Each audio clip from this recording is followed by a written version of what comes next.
Good day. It's Tuesday, November the 2nd. I'm Martin Gago with Market Radius Research. We've got CEO Scott Montgomery of Wellteq Digital. Wellteq is a leading global provider of personalized digital health and wellness solution across the continuum of care. I've got Wellteq Digital on the call today for a few reasons. I really like the digital health space. It's a lot of good opportunities there is in. Insurance companies, employers are taking a more active role in managing health benefits and costs by supporting healthy living, and Wellteq is in that world. There's a clear roadmap for new product launches in the coming months and quarters, so a lot of things to look forward to, and they've got a solid balance sheet, having just listed earlier this year, so they are still relatively unknown in the markets, giving us a good potential information advantage. And remember, this is neither a recommendation nor investment advice. We're here to learn about the company. Scott, thanks for joining us today, and let's hear your story. That's great, Martin. Thanks for having me. Look, I think there's a couple of points that you've touched on here that we'll go into in a bit more detail. But for everyone, my name's Scott Montgomery. I'm the CEO, the founding CEO of Wellteq Digital Health Incorporated. We recently listed, as Martin shared, on the CSE in Canada and an OTCQB listing under WTEQ. We're, I would argue, the most exciting industry out there at the moment, with the transformation that's already preceded us in other sectors, yet to hit healthcare. We've seen retail disrupted digitally, or transformed rather, by companies like Amazon, eBay. We've seen media rewritten, reimagined. We've seen accommodation and travel and the taxi or travel industry change. Healthcare's yet to have its day. And so we are one of the players bringing digital, bringing intelligence, bringing automation into the healthcare industry. And I'm very delighted to bring you our story today. The company is a global proposition. We literally have staff and clients in over 3 continents. We're a founding team that spans healthcare. So I'm an exercise physiologist by background. This is my second company around after an exit in the same industry prior to Wellteq. And then at the IoT end of the spectrum, in the hardware and firmware space, we have commercial co-founders in the business. So bringing that software and firmware and hardware composition together for our solutions. But ultimately what we're delivering, or we're creating and delivering, is scalable solutions for healthcare. And this is not people on phones. We do not need clinics. We are a algorithmic and therefore very scalable solution. We're in revenue with some very, very globally well-known blue chip clients, and we're at the scaling phase. So I'll jump into our presentation today. And again, thank you, Martin, and to your audience for your attention. I do genuinely believe that digital health is one of those places where we'll see the biggest wins over the next 2 or 3 years in particular. So very simply, our encased mission is to coach the world to better health. It is simple as that. So we are not here to diagnose. We are not here to treat and distribute pharmaceuticals. We are a coaching function that we leverage all the existing infrastructure around mobile phones, around wearable technology, and we put that into a sustainable, proactive approach to healthcare that everybody can access. And we're scalable and we're relevant because we focus on the 4 main factors of healthcare, and they are sleep, they are activity, they are nutrition, and they're, of course, the very topical area of mental health and mindset. And the reason these 4 are so critical is that they horizontally integrate into pretty much every major chronic illness in the world. And if we can start to coach and have positive habitual improvement on any one of these, let alone all 4, we know that we can impact the majority of the healthcare system. And that's a $10 trillion industry globally. And for example, the US is spending approximately 3/4 of their budget on conditions that can be heavily influenced, if not prevented, by behavioral coaching. And so with a disparate or a very disparate investment of 3% of their expenditure, we've got a long way to go to get ahead of this curve. And again, this is not something that more doctors, more nutritionists, more physical therapists, more psychologists are necessarily going to solve. We have to rethink, we have to re-architect the way that we are making healthcare available, but also consuming it, because waiting for people to get sick and broken is not the right way. We've got to get ahead of these costs and risks, and the only way to do that sustainably is through digital.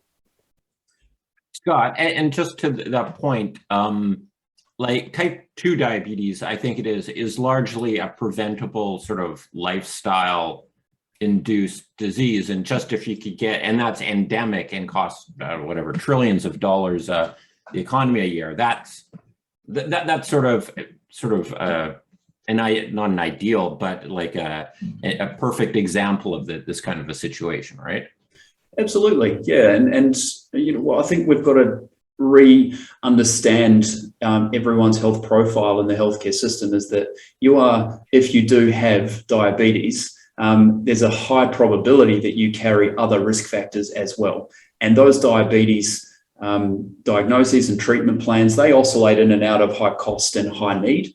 And they can be very well managed, but they can also have times of acute need and therefore emergency medicine response. And so if we manage these conditions well, then we can prevent readmissions, we can prevent these acute periods. And, you know, on the whole, to your point, we can actually prevent a lot of these diseases from happening in the first place. And if we can prevent one, think of all the other downstream benefits that we have. Now, not to say that just going out and having a clean diet solves everything. It's a very big start, but we've got to be aware that there's multiple factors at play here. And we've got different life stages, but the same principle approaches. If we try and solve everything, we will get confused, we'll get overwhelmed.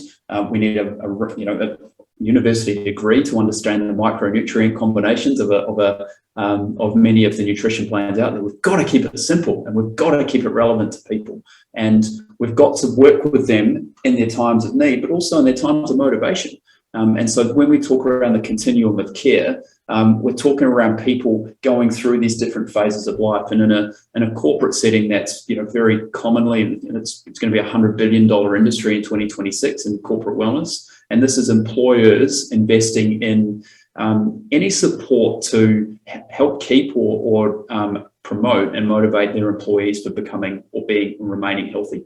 There's also a safety sector in there as well. So as we get closer towards a risk profile, then we've got prevention around fatigue or slip, trip and fall type injuries, mental health, physical health. Then we've got detection of some of these later stage conditions, and we can then introduce or triage into a higher form of care. And then ultimately we've got the care management, and that's a newer form of healthcare. So, you know, that's that continuum here. You can be one person and go all the way through that continuum many times within your life and within many conditions. So your mental health profile may be fantastically strong and highly resilient, but you might have a physical ailment or vice versa. So it's not as simple as just picking a dot on the line and putting it there. This is around working with people in their different states.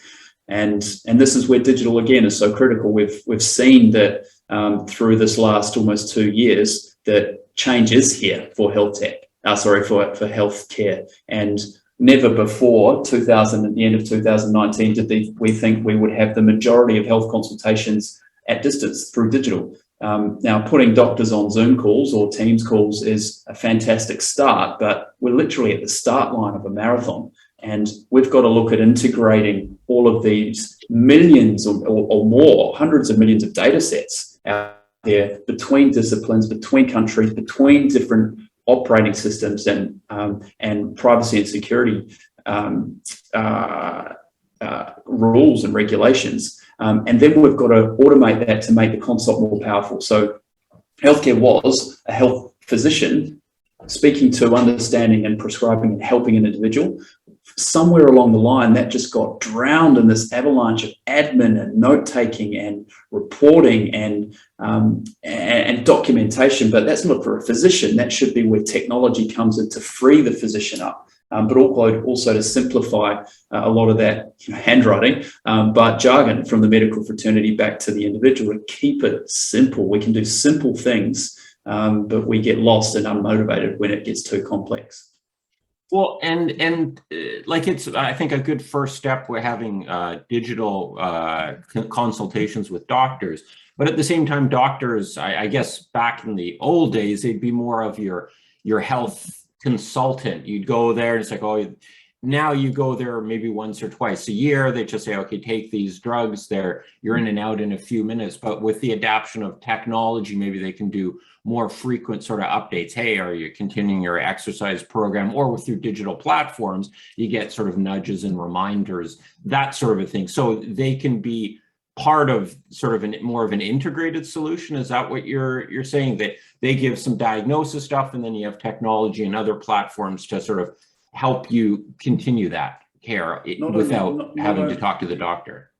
You've hit it. Not only should we do that, Martin, we must, because if we rely on one's volition or one's motivation to get inside a clinic, whether that be for a physical injury or for a chronic condition, or for a less tangible, less obvious mental health burden, it takes a lot of courage to sit in a clinic and go and speak to a person that you don't know very well, and share some of these symptoms for discovery for that physician. So if we can get smart with some of the biosignals that's available through connected watches like Garmin and Apple Watch, and this increasing Internet of Things infrastructure, we can use that data and use that as a screen or a triage tool. And then we can use it as a coaching tool. And therein lies largely our model. I just wanted to call out here that, of the top 15 causes of lost work time around the world, and this is a study out of last year, is that interestingly, 4 out of those 5 relate to sleep and mental health.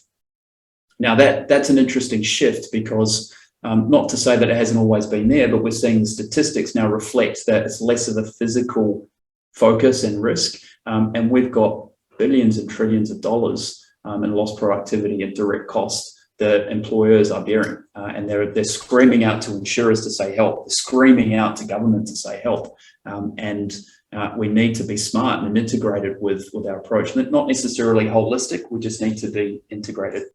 And on that chart there, it's just may not be too clear on people's screen. The last one with the absenteeism, that dark line, you call it presenteeism. I'm guessing that you show up to work, but you're fairly useless. You're just sort of keeping your desk warm as you're exhausted, or you have anxiety and you're not really getting much done. You're there, but you're not really there. Is that what you mean?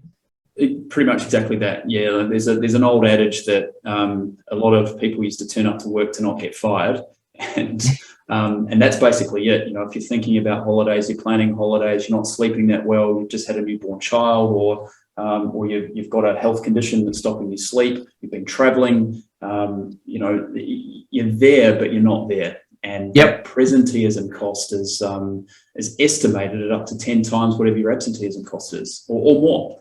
So it's very meaningful. Yeah. Well, we've all been there. Yeah. Often after a holiday weekend, which is, I know, coming up for Thanksgiving. So there's a form of presenteeism. So where the WellteQ platform sits in here is we are a platform of integrated healthcare and coaching, and we are paid for by employers, we are paid for by insurance companies and healthcare providers. And so we use our platform to coach people towards better health across these very simple 4 pillars, which is a journey that's personalized in its nature.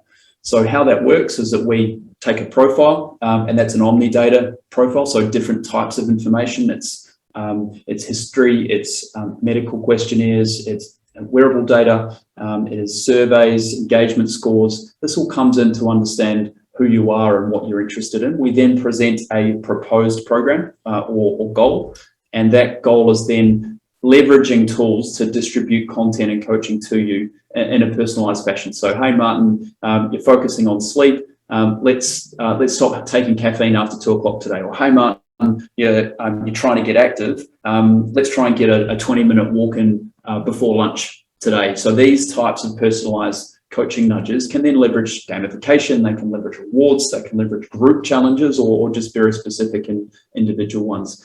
And we can then link into telecare. So in that scenario where we detect or the user wants to speak to a health professional, we introduce that to a network. Now that is a very powerful function, because if you're waiting to pick the children up from school or you're on the bus and you want to log into an EAP that is provided by your employer, it's a very simple connection for us. You can make a booking or speak to them direct. Or an EAP? Employee Assistance Program. It's over a century old provision by an employer to support psychological health in a workplace. Interestingly enough, it was there to offset alcoholism in the workplace. That's where it originated from. So we have evolved since then, but large companies often will have an EAP provider, and often people don't know about it. Utilization rate can be as low as 2% or less, which bang for buck is not really there. All of this data in an employer setting is completely anonymized and de-identified. So no individual information goes back to an employer, but clustered knowledge can be very powerful to make decisions on, hey, we've got a sleep or a stress problem in our business. Hey, we've got a high BMI profile that's increasing. We need to help people get active and educate around better nutrition and sleep. So that information can be very interesting, comparing companies or industries to make strategic HR or even board level decisions. I've thought that EAP programs and often things like that in big corporations are more of sort of a checkbox thing. It's like, look, we offer this to the things here. Like, here's our whole HR package. We're good employers. We'll get good rankings or whatever. And whether there was high utilized or not, they're like, well, we check the box off. We don't really care. Is that kind of the case? And I'm thinking that with an app and with more an interactive thing, hopefully A, they'll get way more data, and B, it'll actually engage the people, what the whole point of the purpose was. Exactly right. It was a complete ass covering essentially, and unfortunately the promotion wasn't there, the utilization wasn't there, because the business model has historically been flawed. Because if there was high utilization, then the cost paid by the employer to the EAP company does not cover the fees for the psychologist. So there's this kind of paradox that we kind of want you to use it a little bit, but not too much, because it impacts our profit margins. So again, another example of why technology must be used here, because we promote and we want that utilization, because into the network effect, we get smarter, we get community. It's like having one fax machine that doesn't work, but you create a community, and then you leverage intelligence and algorithm smarts to make that more personalized, and you've got better outcomes. So that works for people. We sell to employers and we sell to insurers, and they have different value propositions that come out of it. And there's data here to support the benefits of it. I think, it wouldn't be a presentation in 2020 or 21 without mention of COVID. So we're not naive to the fact that this is a complete rewrite of our space and our industry. The profile of usage is changing. And so where promotion was critical to get adoption historically, we want you to be healthier, we implore you to be healthier, here are some incentives to get healthier. Kind of that conversation has flipped a little bit to say, hey boss, what are you doing for me to keep healthy? I'm stuck at home and I've got all of this stress, or I've got job uncertainty, or I've got I'm outside of my work environment. What are you doing to help me get healthy and stay well in this time? So not only has that conversation happened, but the type of need or the type of information being consumed in the coaching has flipped to be more mental, more burnout, more exhaustion. Even though activity levels around the globe are plummeted, but we'll get to that. So I'll fly through here, Martin. I don't want to get bogged too far down. I feel like we've re-emphasized this point fairly well. Employers, insurance companies, care providers, and government, there's all different types of value, but ultimately we have the user at the center here. And if we can coach and incentivize that user for better health and better behaviors, not only does that bring about an effect for them, reduce risk, reduce costs, increased enjoyment, quality of life, potentially retention culture, but there's a lot of data there. And if you can demonstrate back to an employer that they've got a safer, more engaged, healthier environment or workforce than what they had 2 years ago, or compared to competitors, there's a value. Insurance companies underwriting risk at the end of the day is based on knowledge, and knowledge is data. We've got care providers that we're trying to get smarter, more connected, more interoperable knowledge. So all of this is serving many stakeholders in a very much a win-win-win scenario. So how our business operates is industry agnostic, where we work with some of the world's largest brands for their employees. We white label for insurance companies, and we get results around health outcomes, improving engagement, increasing resilience, mental health, improving sleep quantity and quality. Ultimately, that reduces lifestyle risks, and we present data back to an employer or an organization to help them. It is there for improving the benefit or the quality of that employee's experience and hopefully life. And we can use that because everything's digital and binary, therefore measurable, and we can do that across many countries. Great. Going back to the last slide there, you've got some stats there, 31% increase in engagement, 40% plus are waking up more refreshed. Are those stats people that are attributed to your platform, that users of your platform on average wake up feeling more refreshed? These are Wellteq users, and we've got various case studies. I just presented a set of 7 different case studies at a Garmin Health Summit in Lisbon, Portugal last Friday. And some of those were, or the majority of the focus really was around stress and sleep for us. And so, one of our case studies, and mentioned here in the bottom right, is that we've improved over 30 minutes of sleep per night by quantity. Now, ask anyone in a working environment or as a parent in particular, if you had an extra 38 minutes of sleep every day, is that a good thing or not? Look, absolutely. So this is tangible and it's quantifiable as well. It's not just subjective data.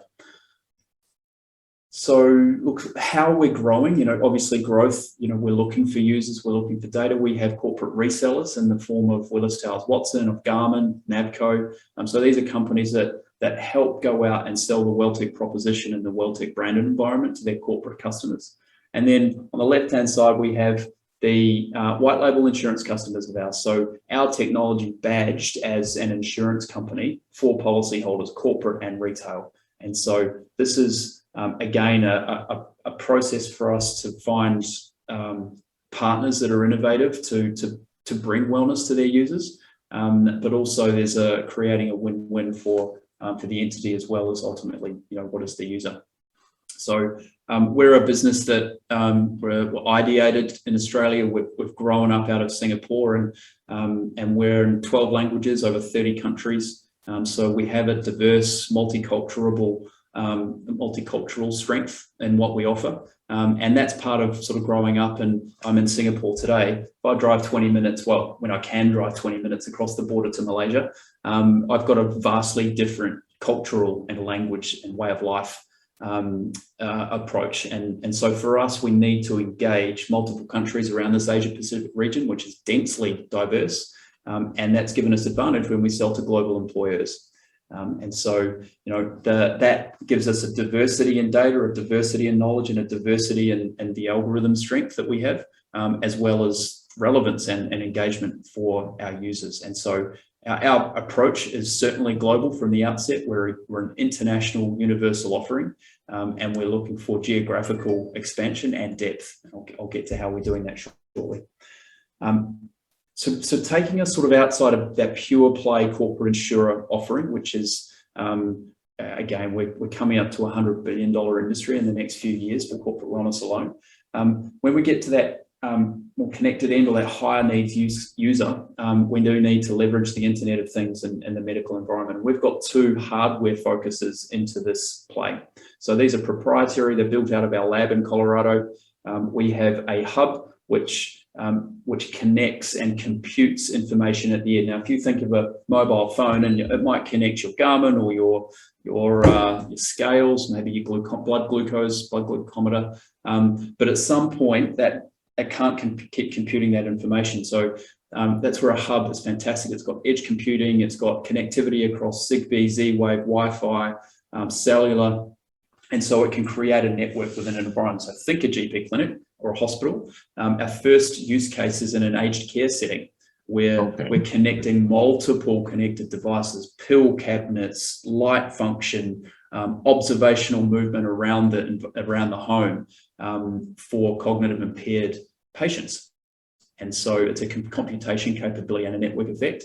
And then the wearable on the side there is a clinical wearable. So we're not competing with a form factor of general population, but we are very specific in what that offers. And the vitals that we can now not only capture and utilize in our coaching, but we pipe that straight into a smart console. So rather than saying, hey, Martin, how did you sleep last night? Or what was your last blood pressure reading? Or can you send me a screenshot of what you had on your glucometer?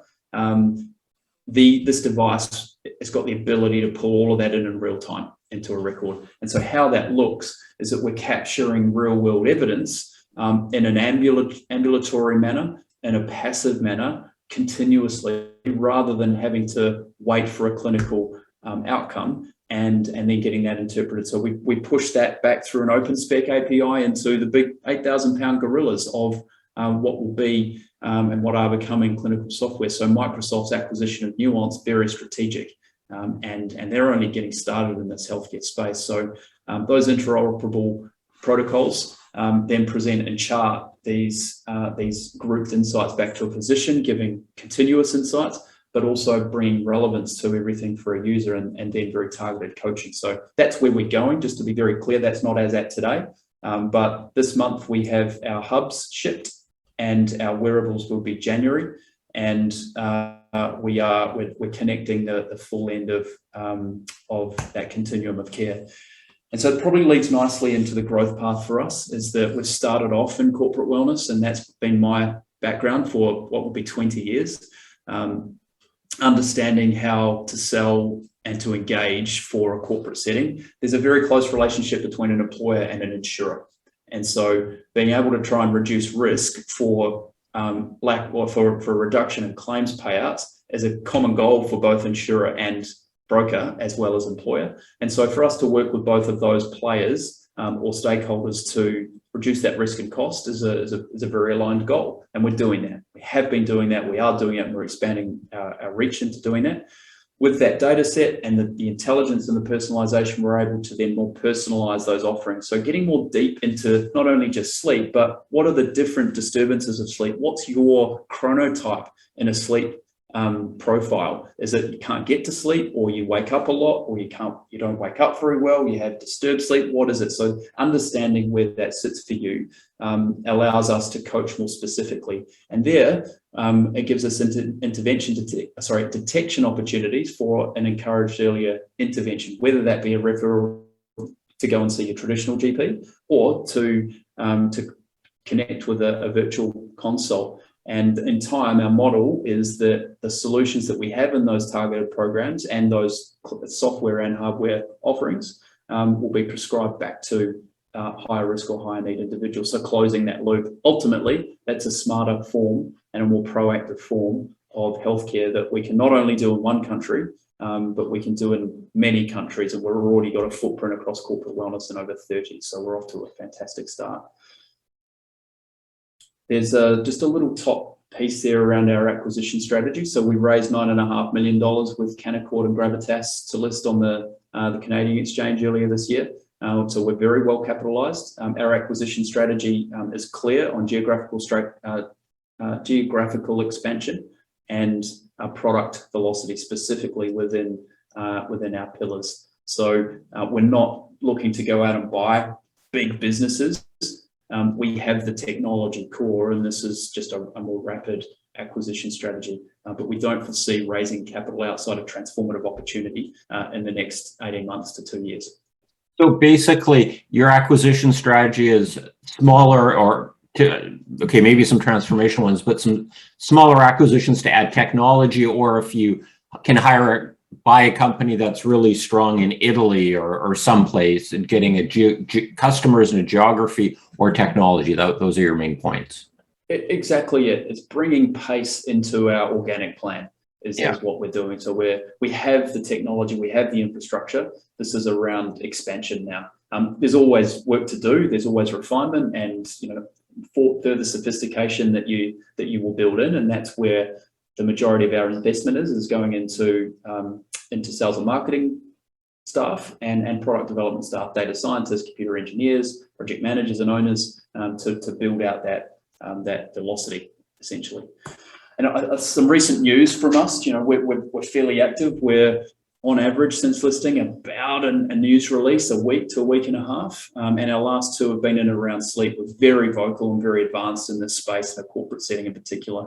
So we acquired an intellectual property perpetual license for sleep chronotyping and some coaching programs. And so that gives us, again, velocity into what we're offering into a deeper sleep coaching assessment and coaching function. And then secondly, is we've just partnered with Monash University, a global top 50 university. They've spent the last 7 years in R&D with a $15 million government grant to specifically look at understanding shift worker fatigue from sleep. And so we are the commercialization and technology partner to bring that research and that IP into industry. And so for us, we're cornering out a very, very big, literally quarter of that pillar approach and working with some of the world's best to bring this to market in the coming weeks and months. This will be fully operational early next year. So, we're very active in this space. We're smart and lean with the way that we use funds, but this is the beauty of having a rich network, and we really do with the team, which you'll see shortly, to be able to open these doors and to work with these partners. And when you're going to launch your enhanced sleep programs, that's essentially over all the same infrastructure. It's a new tab on your app and new content that people use. Maybe there's a new piece of hardware or something that maybe helps track them when they're asleep, but it's largely just a new functionality on your app. Is that it? In a large part, yeah. Look, we've got some functionality that we'll be pulling through the hardware as well. So the combination of the hardware, software. So you've got algorithms for pure play software and firmware, but you've some use cases for a more in-depth assessment. These are fantastic for an indicator, but they're not a CPAP assessment, which is a clinic-based assessment where you go and get wired up. There's something in the middle there, and that's something that will come out through Wellteq in the next 6 months or so. All right. So how we take that into our business model, very simply to understand it, we're a SaaS-based business in history. So corporate wellness gives a unit price of between $2 and $6 a user per month. At the care end of that continuum, we're pricing that between $30 and $50, depending on volume, geography, and contract duration. So from that software as a service role, we're coming off great momentum of doubling year on year from last year. And we're opening up new revenue streams, which should see that accelerate over the next 12 months. We're introducing new revenue streams of API. So rather than a user having to access Wellteq through the Wellteq application or a white label version of that smartphone app, we have just opened the API revenue, meaning that we can now offer wellness to institutional customers. So if you have an app, you're a bank, or more importantly, you're a telehealth company, and you want to offer a little bit of wellness coaching as a higher utility need to bring people back into your application. It's only 5 or 6 times a year or 10 times a year you might use your GP. But what about the other 350 days? If you could have coaching and education and loyalty, gamification, rewards, community inbuilt in that for an API, that's a fantastic output for us, new revenue customer, and it creates more solution partners. Another area for that is hospitality. So we're seeing travel and tourism open up, and there's a very strong narrative never seen before around being well and traveling for health or traveling healthily. And so again, being able to pipe that into your booking at your hotel or your resort is a very interesting stream of opportunity for us. Towards the end of the care continuum and that hardware software bundle, that's for a higher needs user. Ultimately for us, that is a regulatory pathway down the track for a prescribed capability, where we're not there yet, but that will be across the more clinical use cases of chronic care management.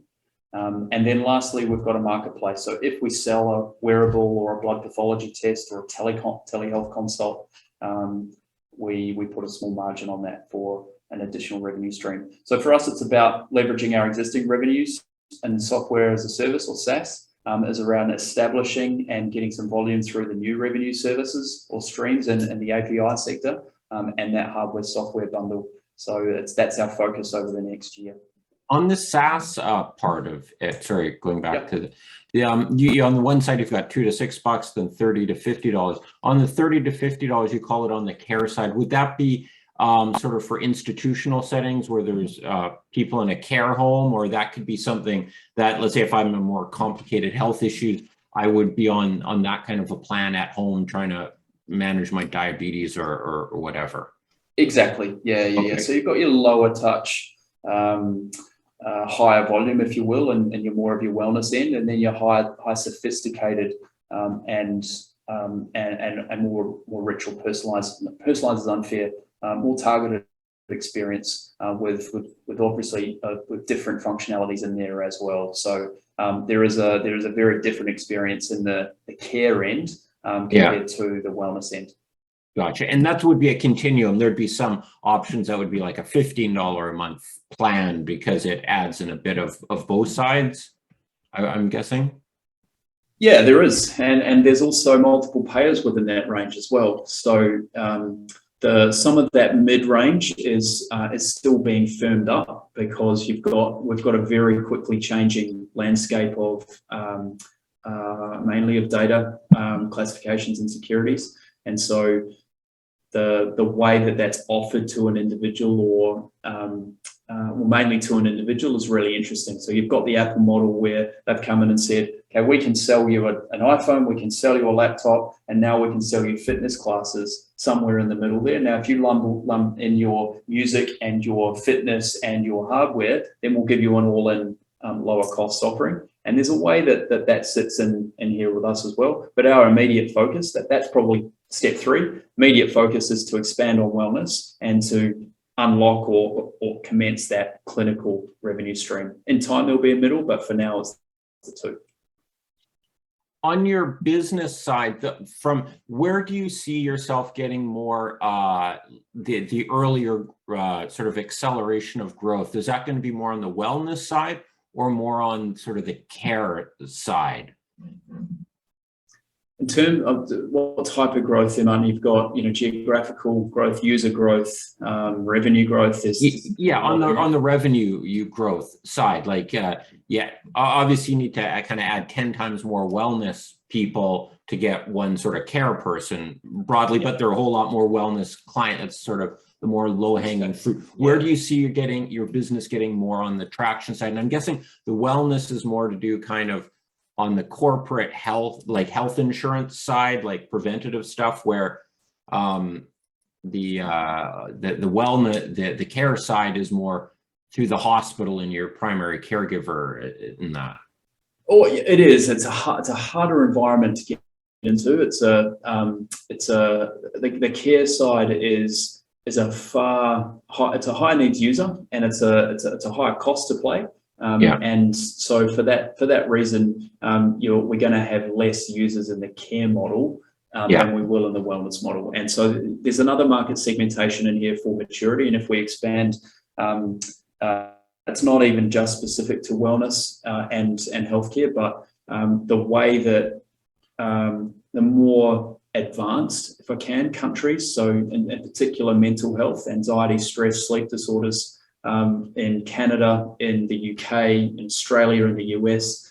These are very topical and highly targeted solutions in the healthcare at the moment. And there's some very new models out there for insurers as well as care providers. In the more emerging markets that we see across Asia, Latin America, in Africa, parts of the Middle East, we're not quite at that maturity level here. So the wellness part to come in there is probably easier, and that's where the growth will happen there. And then in the more mature markets, we'll see care get more traction and growth. All right, thanks.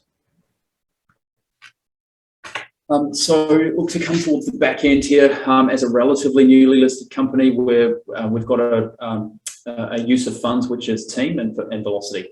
So we've established some leadership team. We've developed some existing partnerships, expanded that with Garmin, developed some new partnerships with ClassPass, the largest fitness studio network in the world. And just a couple of weeks ago, you may have seen that they were acquired by MindBody Online. So they're a fantastic partner. Can immunize digital passport, digital vaccine passport capability, which will look for integration next year. Frontier Wellness is a European network across both corporate and physician wellness, 140,000 physicians in the network.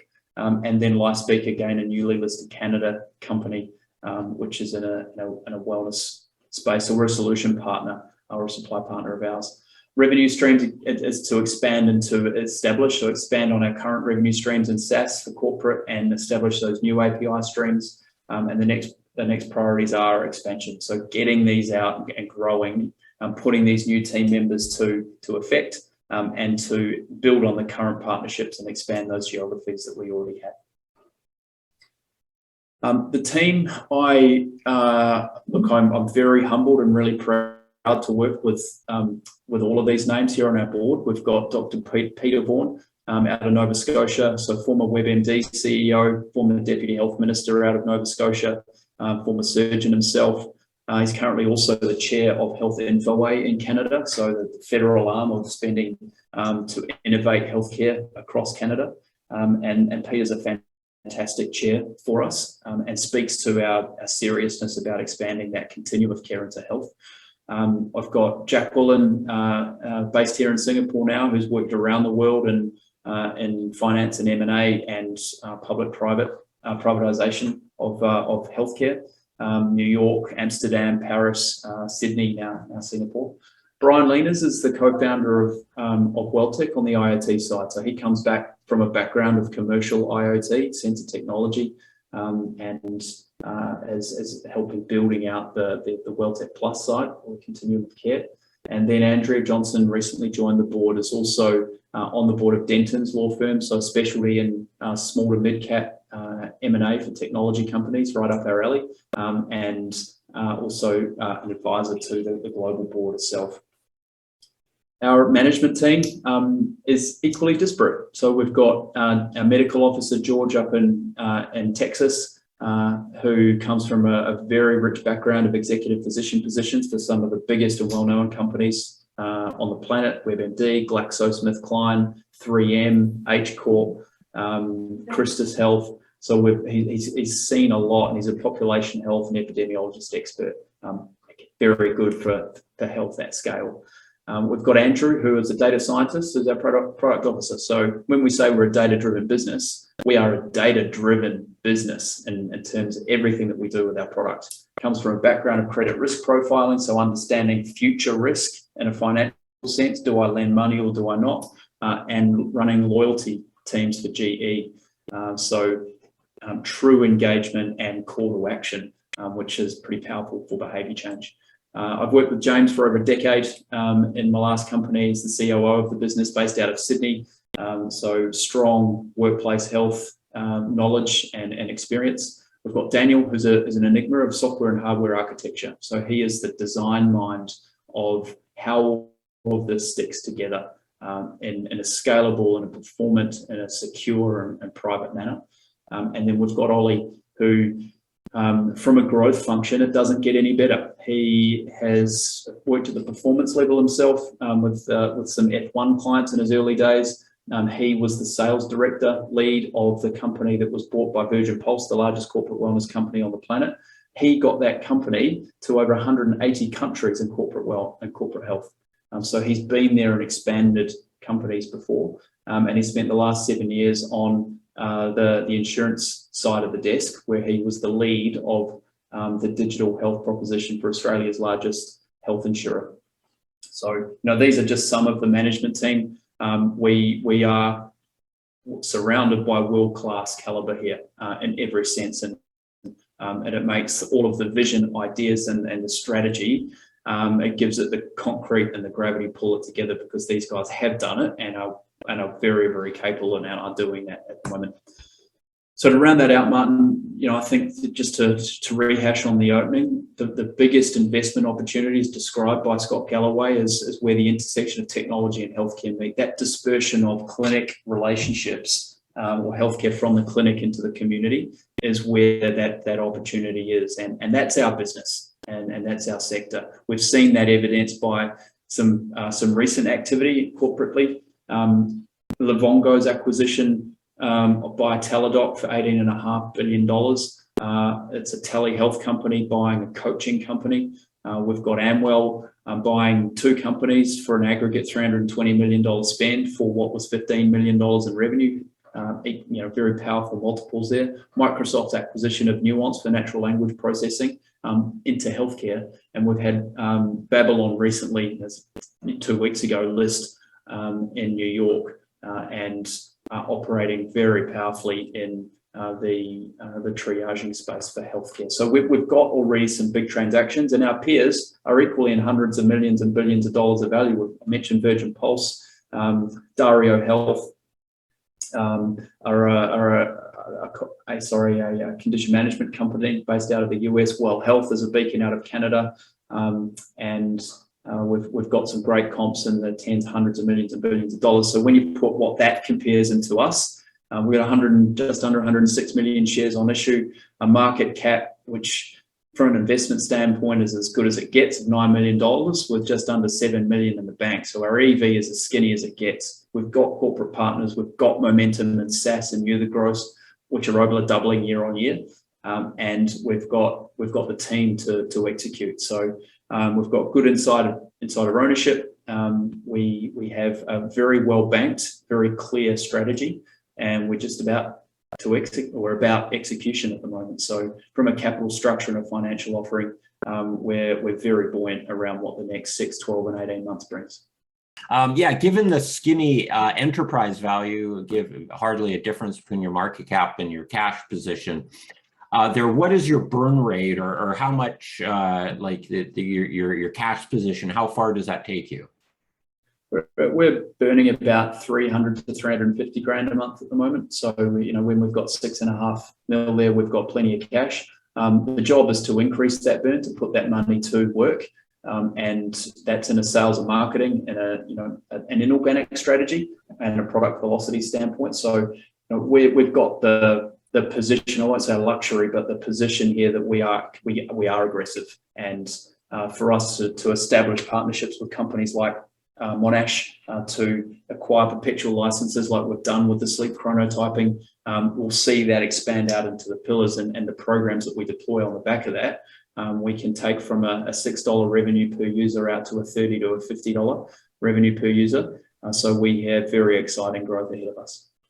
So on the growth side, how do you walk me through do you sort of hit a big insurance company, they sort of endorse you as a platform that they use, and then they sell it to their client base, or then once you're kind of in the door, then they give you their client list and say, okay, knock on these guys' doors and give them a call and see if you can get them to sign up because Blue Cross or whatever the name, whatever healthcare provider it is, we endorse it, but you got to do the legwork. Or how does the growth work? Do you have a bunch of sales people over the world or distributors? Explain all that, because I think that's probably one of the keys to driving your growth.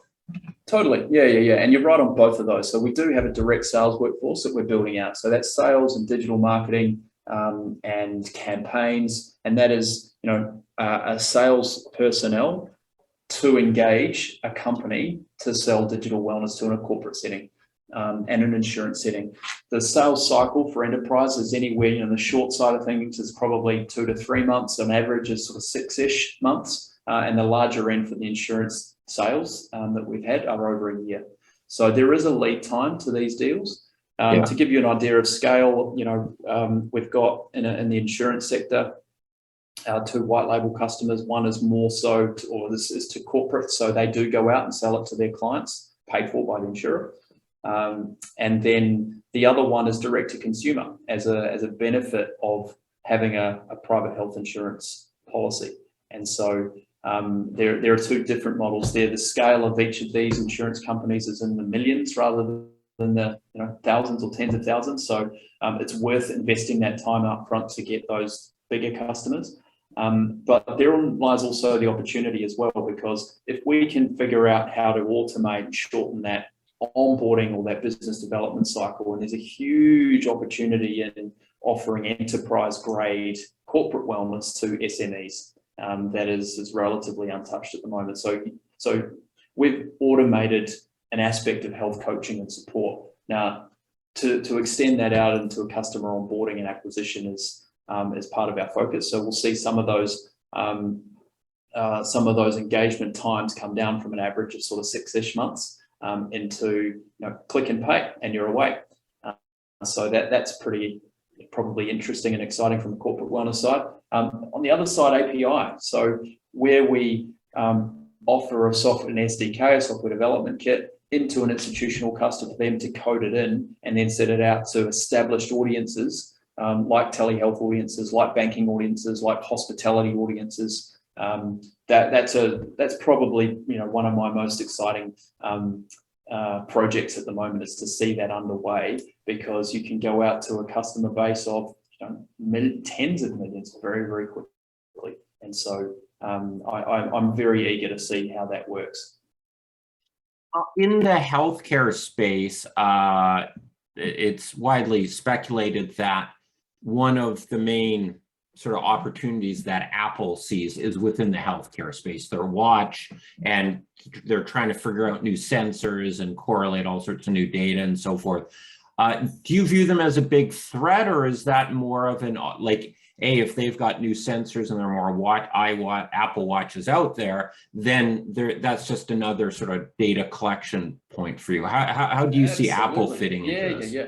Look, I mean, the guys like Apple, like Amazon, like Microsoft, they're very powerful allies. Potentially, they are competitors, but are they going to come into a proposition at the moment, if I'm Apple, and say, right, I'm going to offer connectivity to Google Watches, to Garmin devices, and I'm going to open up this ecosystem? That's not their model. Where they're fantastic is that they've got infrastructure already. They're the largest watch selling company in the world, on the planet, by gross value.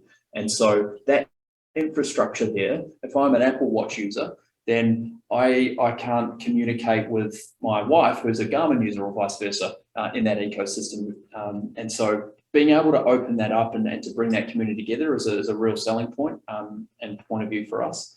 But equally, as that sensor technology improves, we layer our coaching on top of that. We layer the other aspects on top of that. So that's corporate analytics, that's gamification and rewards, it's specific coaching, and it's bringing in the other parts that they're not focusing on. So I look, that it'd be very hard to do what the healthcare system needs to do without companies like Apple and Microsoft. And it's not a winner take all. It absolutely isn't. These companies need smaller businesses and growing businesses like Livongo, $18.5 billion takeout, like Amwell buying $320 million worth of healthcare IT, because it speeds up their model as well.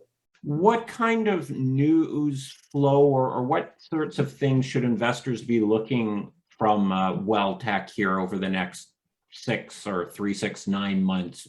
You said you've had like a news release come out every week or two, more partnerships, big customer announcements. What kind of things should we be looking for in the news?